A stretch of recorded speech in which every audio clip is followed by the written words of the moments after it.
WhatsApp స్టేటస్లో కొంతమంది like professional things పెట్టుకుంటే ఓకే, కానీ కొంతమంది ఏంటంటే కావాలని ఎదుటి వాళ్ళకి ఏదో చెప్పాలి అని అవన్నీ స్టేటస్లు చెప్పి 10 మందికి చెప్తారు, కానీ ఆ పర్సన్తో మాత్రం చెప్పరు. ఎవరైతే డిప్రెషన్ ఉన్నారో వాళ్ళ స్టేటస్ చూడండి, అసలు వాళ్ళు పెట్టే కొటేషన్లో పక్కనోడు మోటివేట్ అయిపోతుంటాడు, డెఫినెట్లీ వాళ్ళు మాత్రం అవ్వరు. ఎందుకంటే they fundamentally get addicted to that depression.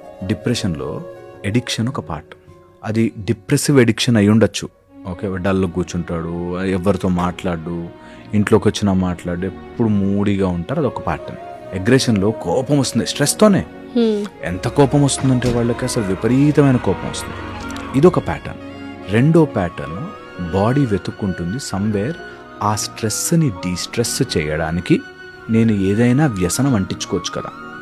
For example alcohol, cigarette, drugs, some other opposite gender attractions, affairs, ఇట్లాంటివి. దే ఫీల్ అక్కడ హ్యాపీగా ఉంది నాకు.